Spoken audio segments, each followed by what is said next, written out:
everyone. So today we are going to learn everyday expressions in English. There are few terms like I'm heading out, let's catch up, and I'm on it. So these expressions, when you use, it will make you sound instantly fluent, and these everyday expressions are your secret weapon. Try these if you want to sound natural and speak English like a pro. So let's get going. There are few phrases that I have for you. The first one is it's on me. So what does it's on me mean? When we talk about it's on me, there are two type of meaning when we talk about it's on me phrase. So you have to learn, when I told you about collocations, you have to learn the whole sentence. These are two words or more than two words which makes a sense. So you have to learn it all together. It's on me. What is the meaning of it's on me? There are two meanings of it's on me. For example, if you go to a restaurant and somebody offers to pay your bill, or you want to pay the bill for your friend, then you can say it's on me. So it is used for pay your bill. Okay, pay your bill or pay anyone's bill. You go with your friend and then the time comes when you have to pay the bill, and then if you say it's on me, that means you want to pay the bill, right? The other one is if you want to take the blame or responsibility. So I'll give you an example over here. If something, this is an example sentence. If something goes wrong, it's on me. If something goes wrong, it's on me, which means that if something goes wrong, I'll take the blame and I'll take the responsibility. So it's on me. I hope you've understood this. These are phrases. Few of them are collocations also, and if you've gone through my previous sessions, you must know what are collocations. So overall, you have to learn these as a whole, right? Is it okay now? Now let's move on to the second sentence. Second sentence is I'm heading out. As the picture says, I'm heading out. What does heading out means? If you are leaving some place, perhaps you are leaving your home to go to your college, you are leaving your home to go to your office, or you are leaving your office to go to your home, then you have to say I'm heading out. Heading out means I'm going, heading out. So maybe whenever you want to tell your roommate that you are going for your classes, you can say I'm heading out. So heading out for my classes means I'm going out. I hope that is clear. So I'm heading out means I'm going out. Alright, so these are the phrases. These actually, if you listen to English podcasts, if you watch English channels, there in the movies these words are being used. So yes, listening to some kind of podcast or watching movies is a very good way to learn English. So if by chance you watch English movies, then you will be able to relate with these terms. Alright, let's move on to the third phrase now. I'm on it. For example, when to use this phrase I'm on it? For example, when your friends plan for a picnic, right? Your friends plan for a picnic or a movie, and then they come and tell you that we are going for a movie. Would you like to join? Then your answer would be I'm on it. Means yes, I'm ready. I'm okay. I agree. I'm on it. Right? Maybe you plan to pool some money and have a very good get together. So somebody comes and asks you that we are planning a get together and you have to pool in some money, maybe 250 rupees or so. And if you say I'm on it, which means okay, I agree, I am included, include me in this party or include me in this session, right? Now, I'm on it means agree. You can say agree. Alright, agree, I agree. Alright, okay, next, let's catch up. Let's catch up. What does this term means? Let's catch up. So let's catch up. Catch up means if, for example, you are telling someone to meet or talk after a long time. So you have a very, like for example, you are staying in a hostel here, you go to your hometown, there you have many friends, and since it's been such a long time that you have met, and you would say that okay, let's catch up for a cup of coffee. So let's catch up means let's meet. Let's catch up means let's meet. Let's meet up. Or let's talk. Let's talk means let's catch up. Let's talk. Alright. So let's catch up. Alright. Is that right? Okay. Let's move on to the next sentence. That makes sense. That makes sense. Now there are few terms you can also use in your group discussions also that make sense. That makes sense means you have understood. You have understood whatever the person was saying. And also you have agreed with the person. Alright. So you have understood. So that makes sense. Somebody has kept a point to which you have to which you agree or which you have understood. So just by saying this phrase, that makes sense, which means you have understood that term, right? Is that clear? All right. Next, sounds good. Sounds good also means that you have kind of agreed to a plan or suggestion. Again, agreed to a plan or suggestion, to a plan or suggestion. Okay, so when we talk about sounds good means, okay, fine, again you plan to go somewhere and somebody has given some idea. So if you just say sounds good, which means you have agreed to that idea. I hope that is clear. Sounds good. So somebody says, okay, let's, after the class, let's go to the library. So what would you say? Okay, I have time. Sounds good. Sounds good means you have agreed to the concept. Is that clear? All right. Does that make sense? Now let's move on to the next sentence. Running errands. These words are for your daily use. You can use them daily, and just few words can make a very big sense. They have some kind of meaning attached to it. So running errands. How do you pronounce this word? This is errands. All right. So what do you mean? You must have listened to in movies that, okay, what are you doing, Tom? Okay, I'm very busy these days. I'm running errands today. Maybe running errands. So there, running errands means they are a group of tasks that we do every day. Maybe I have to buy some grocery, right? I have to go to the bank. I have to go to the pharmacy to buy some medicines, and I have to go to the library. So all these are my tasks for the day.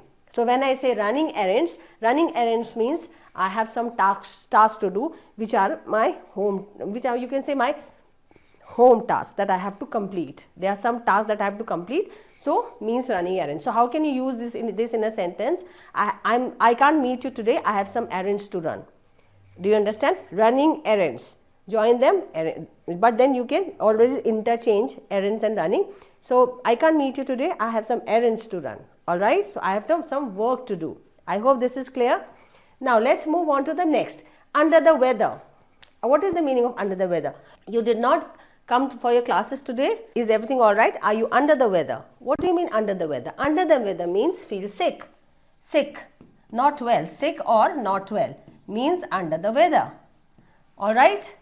Sick or unwell means under the weather. So looks like you are under the weather. Why don't you take some rest? Why don't you get some rest? I hope this is clear. Next, call it a day. Call it a day. What does it means to be to say when we say call it a day?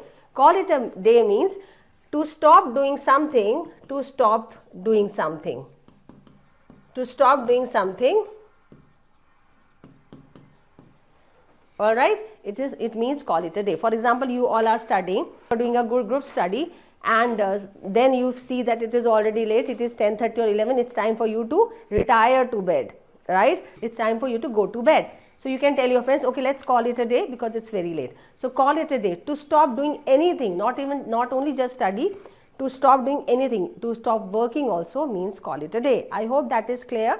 So by now you must have sure. What you can do is I am writing the meanings over here and the phrase over here. So you can note it down and for your for your use, for your future, right? Now the next sentence that I have for you, running late. Running late is a kind of a, you can say that is a collocation. Running late. Running late means I am getting late. I am getting late. I am running late for school. Where's my breakfast? Getting late. Running late means getting late. You can also say getting late. I'm getting late. Where's my breakfast? But then I'm running late. I'm running late for my classes. I'll skip my breakfast today. I hope that is clear. Now let's move on to the next phrase. Okay, very good. As I said, I give you an example earlier that when you are staying in a hostel right now, when you go to your hometown, you meet your friends, you want to meet your friends, right? And when you want to meet your friends, when you meet them after such a long time, maybe after 3 months, maybe after 4 months, after 6 months, you meet them, then you can greet them by saying long time no see. Long time no see means meeting after a long time, meeting after a long time. Okay. Now this term is used not only for people you meet after 2 months, 3 months, 4 months, 5 months, depends on what duration you are talking about. Maybe if you meet someone regularly, right, if you meet someone regularly, but then you didn't get to meet them for 1 week or so, then also you can use this term. Doesn't necessarily mean that you have to use this term only when you're talking about 2 months, 3 months, 4 months, 5 months, 6 months. No, not like that. Depends on the circumstances. As I gave you an example, I'm telling you again, if you meet someone every day maybe and you don't get to see them, like maybe for 2 days, 3 days, and then 1 week or so, then also you can use this term. I hope that is clear. Now let's move on to the next phrase. The next phrase is, I have a lot on my plate, right? I have a lot on my plate, a lot on my plate. So what does it mean? What does it mean when we say, I have a lot on my plate? So I am so busy at the moment, I have a lot on my plate. Lot on my plate with means loads of work, right? We have loads of work. I have so much work to do, all right? If some work somebody gives you, you are already, there's so much work you have to do, right? And then somebody comes up and he gives you one more work. You said, I can't do anything right now because I have a lot on my plate, or I have too much on my plate. I hope that is clear. All right, so too much on my plate means too much of work, too much of something. All right, I hope that is clear. Now let's move on to the next. Break a leg.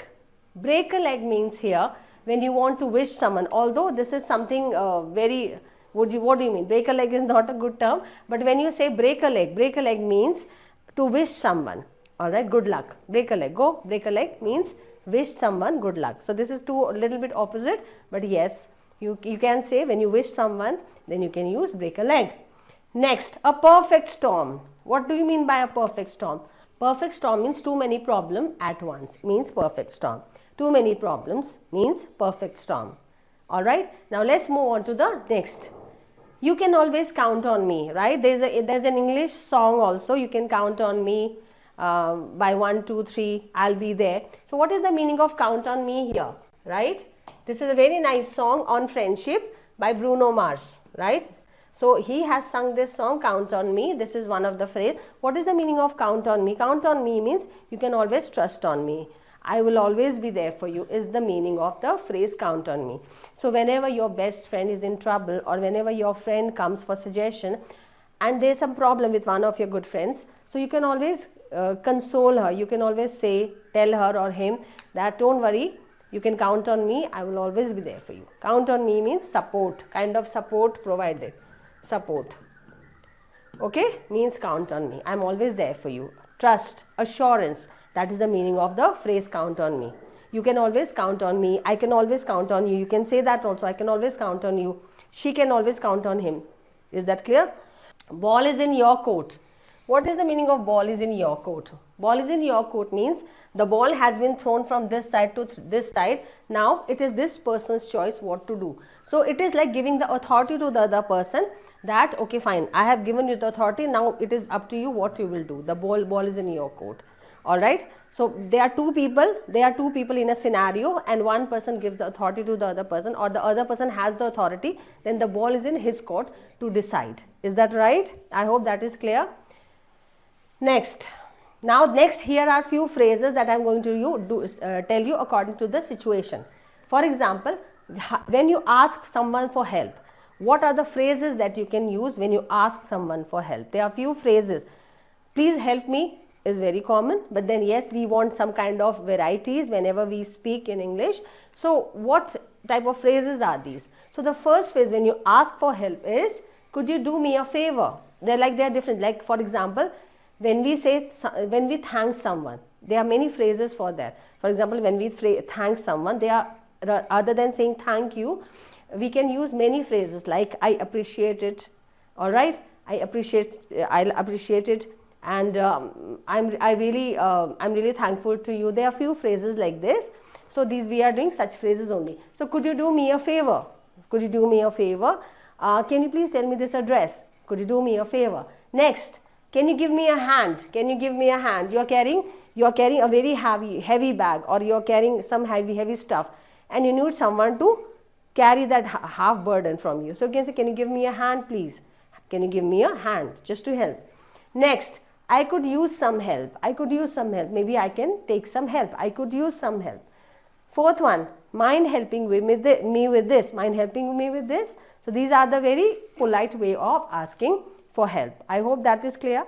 Now let's move on to the next phrase like this. You can pause the video and take its screenshot for you to use it in your conversations. Expressing subtle opinions. Whenever you subtle opinions, when you want to express, then you can use these terms. The first one is, I see where you're coming from. When I say I see where you're coming from means I understand your point. So these are the words you can use in your group discussions also. When somebody has said something and you agree to that point, you would say, I see where you're coming from. Doesn't mean that you literally mean that the person is walking and coming from. No, it's not like that. It is, I understand. What do you want to say? I understand your point. The meaning of the phrase, I see where you're coming from. I hope that is right. Next, I am not entirely convinced. Means I am unsure. So somebody says, let's go for a picnic. We are going to have fun there. We'll go there, we'll swim there, we'll eat and all those things. So if you don't want to go, I am not entirely convinced with this idea. I am not entirely convinced. So you have to use the polite expressions, polite ways which do not sound offensive, right? So I am not entirely convinced, which means I am not sure. I'd put it differently. Politely disagree. If you don't disagree to something, rather than saying, say in a group discussion, if you say I disagree, group discussions have to be very formal yet polite also, right? And you have to be respectable also. You have to respect others. So when you talk about I put it differently, so you are disagreeing, but then you are putting in such a subtle way that the person doesn't feel offensive, right? If you say, okay, I disagree, that is not right, right? So how can you say, I put it differently? So I put it differently. The way I think is that, and then put forward your view. Then thank you. Rather than saying thank you, we have another expressions as I mentioned earlier also. So the first one is, you're a lifesaver. You are a lifesaver. So these are the terms that you have helped me. Thank you so much. You are my lifesaver, or you are a lifesaver. These are just the ways to say thank you. Then the next one is, I owe you one. You must have heard in movies, in English movies, they say, I owe you one. Means thank you so much, right? Or I appreciate your gesture, whatever you have done for me. I appreciate that gesture. That means a lot to me. That means a lot. You have helped me. That means a lot, or that means a lot to me. And couldn't have done it without you. So somebody helps you in a project and the project gets completed on time, so then you can say, you can tell them that I couldn't have done it without you. So these are the daily expressions that we have done today. As I always said, try to practice them in your daily usage. Try to practice them. These everyday expressions will really make you sound like a native speaker, and also you will sound more fluent also, which is a problem of many students, that fluency is not there. But fluency will be there if you keep on practicing.